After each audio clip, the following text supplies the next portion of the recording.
Hi there, I'm Cotton and welcome to Cotton Hammer. Today we are going to explore one of the most iconic machines in the 40K universe, the Astartes Dreadnought, also known as the Murder Coffin.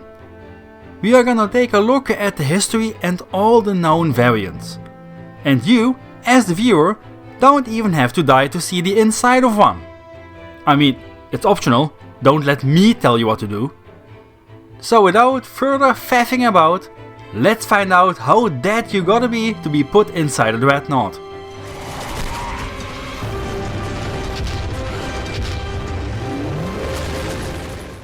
So, what even is a Dreadnought? A Dreadnought is a sort of worker vehicle. They carry medium-sized weaponry and their role on the battlefield can best be described as super heavy infantry. But the special thing about a Dreadnought is the pilot. While being selected to become a Dreadnought pilot is a high honor among the Astartes chapters, it's hardly ever voluntary. That's because it's actually the enemy that does the selecting of a Dreadnought pilot. And if we're being honest, they're not even a pilot of the Dreadnought. They are the Dreadnought. That's right, to become a Dreadnought you have to fucking almost die. Because if you think you can stop serving the Emperor with some lame excuse like "Oh my god, I got murdered to death," think again, bucko. Usually this happens during a battle. They get hit by some heavy ordnance, limbs get torn off, organs are spread across the landscape, and their blood is used as paint whether they like it or not. While usually when an Astartes gets hit and wounded, he just gets a new cyber limb, maybe some other patchwork repairs and a slap on the ass and he's good to go. But when such catastrophic damage is inflicted that the Astartes looks more like a 3D puzzle rather than a wounded soldier, yeah, there's no fixing that. Despite my jokes and comments from earlier, you can't become a Dreadnought when you are dead. They can be 95% dead, that's okay. Expected really. Just not a full 100% pieced out. When that happens, the chapter does everything they can to keep what's left of them alive. Double so when the marine in question is a high ranking member like a captain, because their experience is extremely valuable. When they can be successfully stabilized, they are hooked up surgically into a sarcophagus. Despite the name, this isn't a fancy Egyptian casket, but a complex life support machine that is able to interface with a Dreadnought body later. The Astartes will never be able to leave the sarcophagus ever again. It's the only thing keeping him alive. A sarcophagus can be modified to basically work with the most minimal of human remains. Organs are optional, limbs are optional, the only thing it really needs are the head, or even just the brain, and, preferably, most of the spine. When not in combat, Dreadnoughts serve as teachers and advisors to the new recruits and the chapter as a whole. Their countless years of service being invaluable to the chapter. When a Dreadnought ages, however, the toll of time becomes more apparent, and the chapter will start to put their Dreadnoughts in extended periods of sleep to prolong their lifespan. Yes, Dreadnoughts get dementia. They are then only woken up when the chapter is in urgent need of them, either their wisdom or combat prowess, but usually both. Both is good. When in combat, the Dreadnoughts serve as super heavy infantry, carrying mighty weapons like assault cannons, plasma cannons, and old man sassiness. Get off my lawn! Protected by thick layers of adamantium armor plating that makes even tanks blush. During the Great Crusade, these Dreadnoughts were fielded in entire squads as shock troops. But nowadays the Imperium can't produce enough Dreadnoughts to keep up with that demand, so they are reserved for only the most important members of a chapter. Now, let's talk about the Dreadnought's history. Despite what you might think, The Dreadnought is actually not a Imperium of Man invention. Dreadnoughts originate, as so many things the Imperium uses, from the Dark Age of technology. It's not really known what they were used for in that time period, since humanity in that time had more than enough ways to fight its wars without having to rely on recycling. I personally think they did it to preserve important and legendary commanders and generals, maybe even scientists and other intellectuals. People that were too valuable to just give up to silly things like the natural order of the universe. No! The point is, Dreadnoughts have been around since a long time. Even before Terra was reunited by Big E, they were waddling around with the Techno-Barbarians. Though, don't expect something as sophisticated as a Contemptor. Think more along the lines of a powerlifter that has a torso of barbarian warlord strapped in with a car battery hooked to his nipples. There's no mechanical reason for the car battery. He just likes it, the kinky slut. Are you kink-shaming me? Other worlds settled by humanity also had their own Dreadnoughts. The special thing about these is that they were actually able to be piloted by normal humans, something that is no longer possible, since the sophisticated art of making these Dreadnoughts has, as so many things, been lost. So only the enhanced psyche and indoctrinated mind of an Astartes can burden the strain these machines have on their pilot, to a certain degree. When these worlds got reunited, many of these Dreadnoughts joined the Great Crusade and fought alongside their, now turned to Astartes, brothers, even way into the Horus Heresy. Though most, like 99% of these machines, got destroyed and their manufacturing secrets lost. So we are kinda stuck with the waddling murder coffins. Though there are still some of these ancient relics around, but rarely, if ever, see battle. And even then it's an act of pure desperation. Usually they are even kept in stasis to prevent further degradation. Now, let's go over the many different flavors of Dreadnought we can enjoy in the 42nd millennium. I will try and do them by order of age, but there is quite some overlap between some of them. So don't get butthurt when one appears out of order. I try to make the list tidy and cohesive. The very first pattern of Dreadnought is the Proto-Dreadnought. This is an all-encompassing term used to describe all the Dark Age of technology Dreadnoughts that humanity rediscovered. Like mentioned before, these could be piloted by regular humans. There's no picture of them since there was just too much variation. Imagine it like how we say dog. A dog can be anything from a Chihuahua ankle biter to a drunk Saint Bernard in the Alps. Same with Proto-Dreadnoughts. You get the idea. Next is the first Dreadnought built especially for the Astartes legions. The Furibandi. No wait, the Furibandus. I think with one look at it, everything is said. Let's quickly move on before I need a Dreadnought myself, cause I died from secondhand embarrassment. Then we have the Lucifer pattern Dreadnought. We only know that it's older than the Contemptor, but not as old as the Furibandi. Neither is it a Proto-Dreadnought. No official art exists of it, not even from the Rogue Trader days, so let's move on. Next is the well-known Contemptor pattern Dreadnought. Some are still in use in the 42nd millennium, but this is a very rare case and they are usually more venerated as relics. They were the Dreadnought used in the Great Crusade and the Horus Heresy, being flat out superior to the Castraferum Dreadnought, both in shielding, armor, weaponry and mobility. They were almost able to move human-like in a Contemptor, making the second life much easier for an interred Astartes. However, this higher quality came at a price. A literal price, since these things took on a lot of resources and very complicated tech to build. This was a problem already during the Great Crusade, where the Imperium was simply not able to meet the demands. Hence why they started to use a lot more Castorpharums, which was more of a niche dreadnought pattern before this. Now in the 42nd millennium they have no clue how to build one. And even if they knew, it's doubtful they could spend the resources.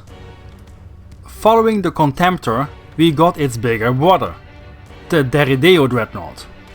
As you can probably already guess, the Dorito was developed as a walking fire support platform. They were only built in limited numbers, even if the demand for them was astronomical. But they were just too difficult to mass produce.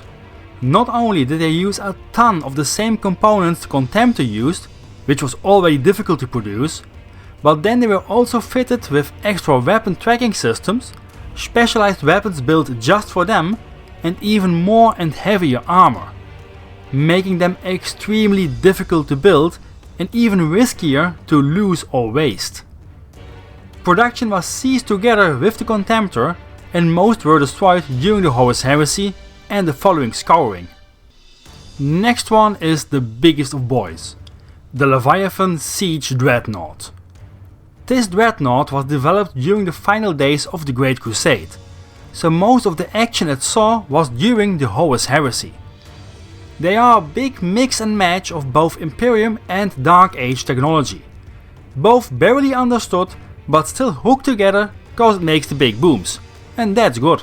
Kaboom! Yes, Rico, kaboom.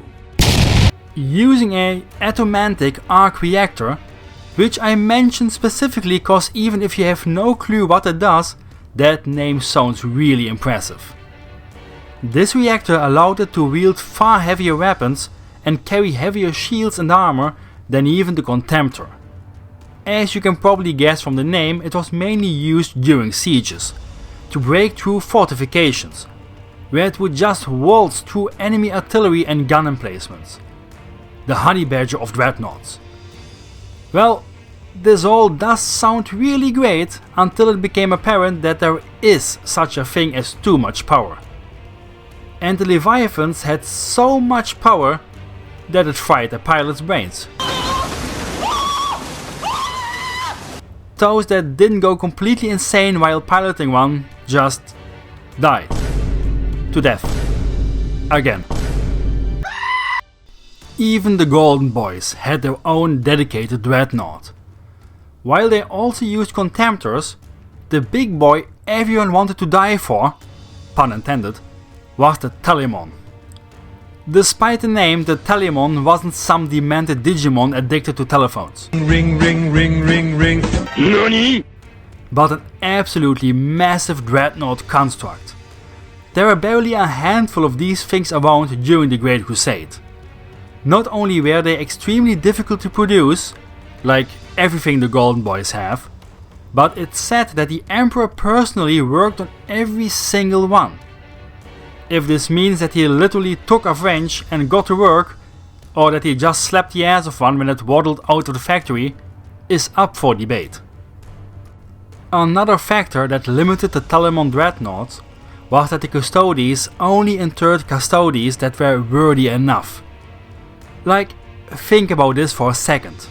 You are already a Custodes, the elite of the elite, and of those only the most elite. You go through centuries, even millennia of service. You finally get got, and they can't put you back together. Then your shield captain comes up, yells "Cringe! Skill issue!" and lets you die on the field rather than putting you in one of the empty and ready to go dreadnoughts. But yes, the Telemon was reserved for Custodes the likes of Valdor, or at least exceptional shield captains, which is just as insane as it sounds. Because remember, not only do you first need a Custodes of that quality, you also need that Custodes to tragically fall in battle and be so fucked up that he can't heal from it. And not die. So yeah, they are kinda rare. Now, for the MVP, the GOAT or beloved box, the Castorpharum pattern dreadnought.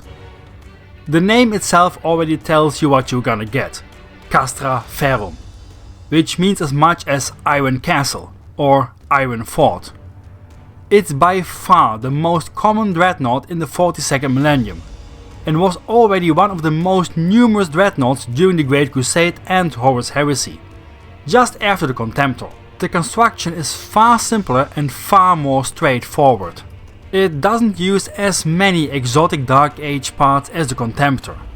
While still being difficult to produce, it's nothing compared to the Contemptor, which is the main reason it's still being used in the modern Imperium. Originally it was meant as a direct assault disposable dreadnought, hence why they didn't waste resources on giving it arms or other useless knickknacks. It was supposed to just run at the enemy, soak up just as much fire as it could dish out, and if everything went okay, it could do it again next week, charging either through open fields at fixed positions, but also through tunnels during assaults on hostile ships and even subterranean combat, which is why it's so short and stubby compared to the Contemptor. It's gotta fit in the tight spaces. I've gotta get in there! Since its only job was to run straight at the enemy, guns blazing, it starts making sense why all the guns just point forward. At the start there existed two main versions. The Mark IV, which is this one, with the typical neighbor looking over the fence look. And the Mark V, which is our beloved box. Don't ask about Mark 1, 2 or 3. We don't talk about those. No, there's no mystery or conspiracy. We literally have not a single line of info on them, so we don't talk about them. Nowadays they only build the Mark V. Not cause it's better, but because most of the dreadnoughts that joined the traitors during the Horus Heresy were Mark IV variants. So the modern Imperium thinks that some wiring got wrong, which causes the change in allegiance. Is this a load of crap? Maybe, but better not risk it. During the Great Crusade and even more during the following millennia, many variants have been created. We got the Siege variant, usually seen with some kind of flame weapon and a siege drill, to grill everything inside a bunker and then get at the juicy bits inside. The Ironclad, an upgraded version for direct assaults. It has a ton of close range weapons, including close combat, and has heavier armor to be able to take even more punishment. The Hellfire variant, typically seen with a twin-linked lascannon and missile battery, but the point is it has two ranged heavy weapons. The Mortis variant. This one is basically just a Hellfire, but unlike the Hellfire, it always uses two identical heavy weapons, cause symmetry is dope. The Assault variant, which has two power fists for maximum punching. The Furioso variant, a Blood Angel specific assault variant. The Death Company Dreadnought, also a Blood Angel specific one. This one can be any of the Dreadnought variants, but is determined when the Marine entered into the Dreadnought falls to the Black Rage. The Librarian Dreadnought, which is, big shock, a Librarian in a Dreadnought. These are extremely rare and are seen mostly with the, again, Blood Angels, but aren't exclusive to them. They are also kinda frowned upon cause many people think it's not the best idea to put the unstable near-death Psyker into a walking tank. The silly billies. Feel the warp overtaking me. It is a good pain. The Librarian Dreadnought is fitted with a force weapon and a psychic hood, on top of the usual Dreadnoughty goodness. The Doomglaive variant. This is the Grey Knight flavored Dreadnought. This one is comparable with the Librarian Dreadnought, but can be armed with Grey Knight's toys, like the Psy Cannon. The Deathwatch Dreadnought. This is just a standard Dreadnought, but in service to the Deathwatch. The reason they are special is because when you get interred into a Deathwatch Dreadnought, you belong to the Deathwatch forever and ever and ever. and your watch will never end.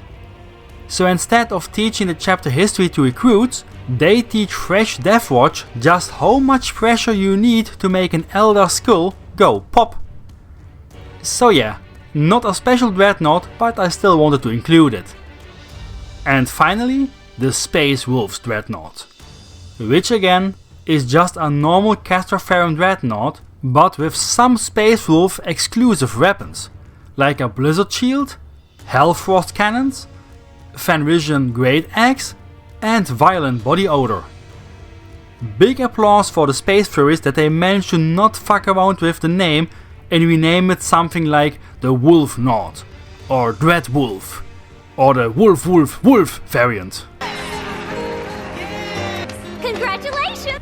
All of these can also become a Venerable Dreadnought, which is just a fuck all Dreadnought, often called an Ancient. Basically a Dreadnought boomer. Now we get to the Primaris Dreadnoughts. With the Ultima founding, Cole decided that the regular Dreadnoughts weren't good enough for his kids, so he developed the Redemptor Dreadnought. The Redemptor is a much larger and much more powerful Dreadnought than the Castraferum, sporting much higher mobility and heavier weapons. He basically reinvented the Contemptor.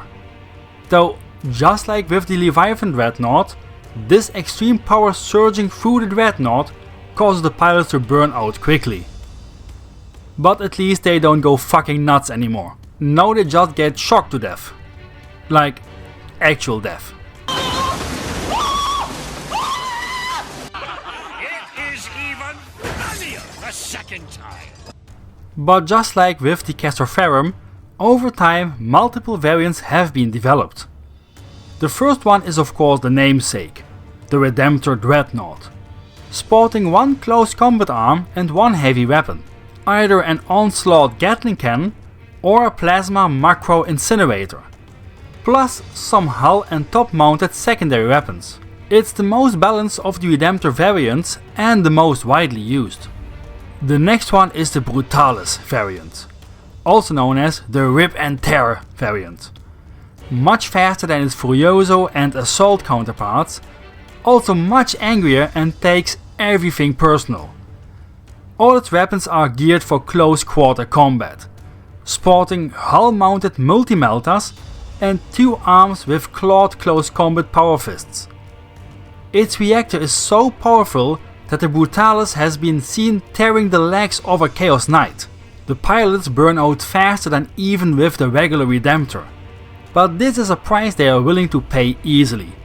Because to qualify for a Brutalis Dreadnought, you have to show signs of early dementia with violent outbursts. So many Brutalis pilots are swapped from a previous Redemptor. The newest member of the family is the Ballistus Dreadnought. This is the Redemptor equivalent to the Hellfire, to the point they basically got the same weapons as well. Not much to say about this one, just that it needs more Daka. So this is pretty much it for all the variants of our favorite coffin. I will cover Chaos Dreadnoughts and Xenos equivalents in another video, so stay tuned. And I will probably also make dedicated videos where we go into much more detail about the major variants. But if I did this here, this video would be way too long. Which is something you would maybe enjoy watching, but I sure as shit wouldn't enjoy editing. The same goes for famous Dreadnoughts. There are just too many to list within this video. So I first thought about just listing the most famous ones, but that's kind of a bitch move. So I decided to make that into a dedicated separate video as well. So if you enjoyed the video, please leave a like to tell YouTube and other viewers that you are a connoisseur of high quality content.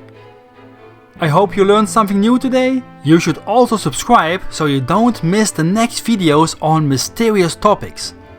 So mysterious that not even I know what they're gonna be. Anyways, see y'all next time. Cheers.